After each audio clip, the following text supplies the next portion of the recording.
ഹരേ രാമ ഹരേ രാമ. ഇന്ന് കർക്കിടകം 3. വിശ്വാമിത്രനും രാമലക്ഷ്മണന്മാരും താടകാവധത്തിന് ശേഷം ഗൗതമാശ്രമത്തിൽ എത്തിച്ചേരുന്നത് വരെയാണ് 2ാം ദിവസം നമ്മൾ അവസാനിപ്പിച്ചത്.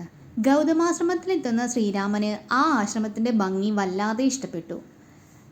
ഈ ആശ്രമം ഇത്ര ഭംഗിയായിരിക്കാൻ കാരണം എന്താണെന്ന് ശ്രീരാമൻ വിശ്വാമിത്രനോട് ചോദിക്കുകയാണ്. അതിന് മറുപടിയായി വിശ്വാമിത്രൻ ഗൗതമൻ്റെ കഥ പറയുന്നു. പണ്ട് ബ്രഹ്മാവിൻ്റെ പുത്രിയായിരുന്ന അഹല്യയെ ബ്രഹ്മാവ് ഗൗതമന് വിവാഹം ചെയ്തു കൊടുക്കുന്നു. രണ്ടുപേരും സുഖമായി ഭാര്യാഭർത്താക്കന്മാരായി ജീവിച്ചു പോന്നു. അഹല്യ അതീവ സുന്ദരിയായിരുന്നു.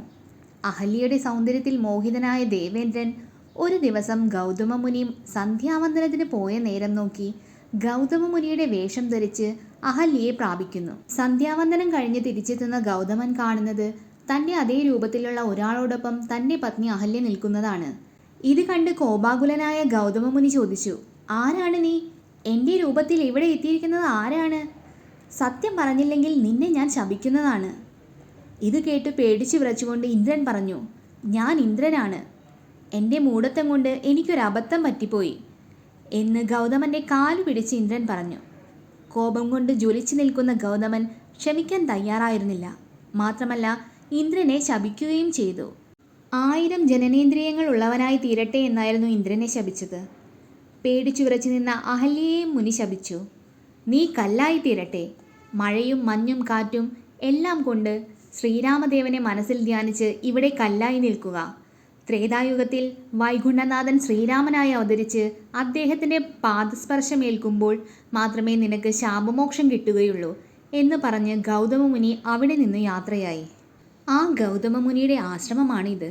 നിന്റെ കാൽസ്പർശത്തിനായി കാത്തിരിക്കുകയാണ് അഹല്യ ഇവിടെ. അവൾക്ക് ശാപമോക്ഷത്തിനുള്ള സമയമായി ശ്രീരാമ. മുനിവാക്യം കേട്ട ശ്രീരാമൻ കല്ലായിത്തീർന്ന അഹല്യയ്ക്ക് ശാപമോക്ഷം നൽകി. ശ്രീരാമദേവനെ നേരിൽ കണ്ട അഹല്യ താണു വണങ്ങി അദ്ദേഹത്തെ സ്തുതിക്കാൻ തുടങ്ങി. രാമായണത്തിൽ വളരെ ശ്രേഷ്ഠമായ ഒരു ഭാഗമാണ് അഹല്യ ശ്രീരാമനെ സ്തുതിക്കുന്ന ഈ അഹല്യാസ്തുതി. ഇത് ജപിക്കുന്ന എല്ലാവർക്കും മോക്ഷപ്രാപ്തി ഉണ്ടാകുമെന്നാണ് ഫലം.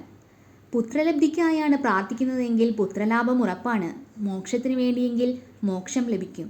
അഹല്യാമോക്ഷം കഴിഞ്ഞ് ശ്രീരാമനെയും ലക്ഷ്മണനെയും കൂട്ടി വിശ്വാമിത്രൻ മിഥിലാപുരി ലക്ഷ്യമാക്കി നടക്കാൻ തുടങ്ങി.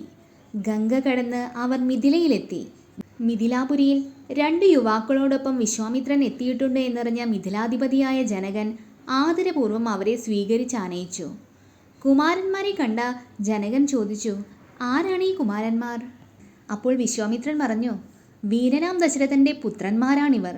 മൂത്ത പുത്രനായ ശ്രീരാമനും 3ാമത്തെ പുത്രനായ ലക്ഷ്മണനും. എൻ്റെ യാഗരക്ഷയ്ക്കായി ഞാൻ കൂട്ടിക്കൊണ്ടു പോയതാണിവരെ. വഴിയിൽ നടന്നതെല്ലാം ജനകനോട് വിശ്വാമിത്രൻ വിസ്തരിച്ചു പറഞ്ഞുകൊടുത്തു. ഞങ്ങൾ ഇവിടെ വന്നതിന് ഒരു ഉദ്ദേശമുണ്ട്. കുമാരന്മാർക്ക് ത്രയംബകമൊന്ന് കാണണം. അതിനുള്ള സംവിധാനം ചെയ്താലും. സന്തോഷപൂർവ്വം ജനകൻ എത്രയും പെട്ടെന്ന് ത്രയംബകം ഇവിടേക്ക് ആനയിച്ചു കൊണ്ടുവരാൻ മന്ത്രിയെ വിളിച്ചു പറഞ്ഞു. 5000 കിങ്കരന്മാരാലാണ് ത്രയംബകം അവിടേക്ക് ആനയിച്ചു കൊണ്ടുവന്നത്. ത്രയംബകം കണ്ട ശ്രീരാമലക്ഷ്മണന്മാർ ആ ശൈവചാപം തൊട്ടു വണങ്ങി.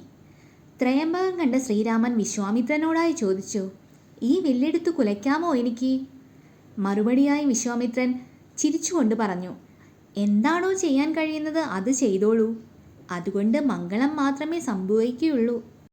ഇത് കേട്ട ശ്രീരാമൻ നേരെ ശൈവചാപത്തിൻ്റെ അടുത്ത് എത്തി അതിനെ വലം വെച്ച് തൊഴുത് കയ്യിലെടുത്ത് അതിൻ്റെ ഞാൺ കെട്ടി.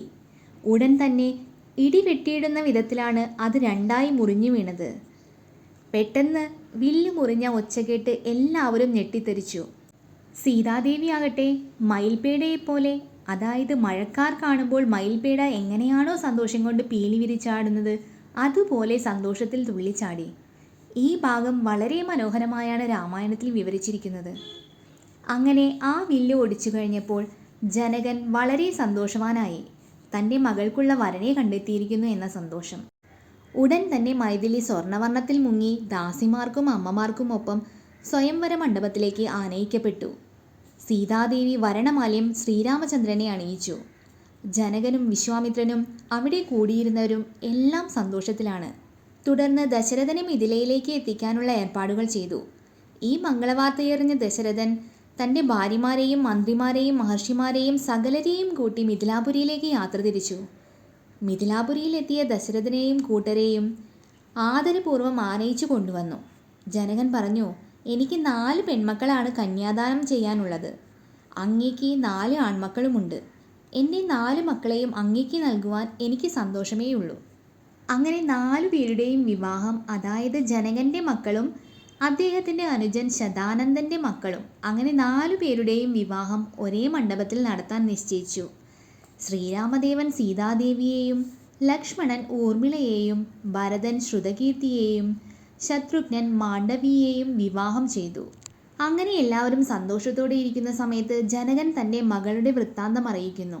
യാഗശാലയിൽ നിന്നാണ് സീതയെ ലഭിച്ചതെന്നും അങ്ങനെയാണ് താൻ വളർത്തി തുടങ്ങിയതെന്നും പിന്നീട് നാരദൻ വന്ന് ശ്രീരാമദേവന് കന്യാദാനം നൽകണമെന്ന് പറഞ്ഞതും അങ്ങനെ എല്ലാ കഥകളും എല്ലാവരോടുമായി ജനകൻ വിവരിച്ചു. പിന്നീട് ശ്രീരാമദേവനെയും കൂട്ടരെയും അയോധ്യയിലേക്ക് യാത്രയാക്കുകയാണ്.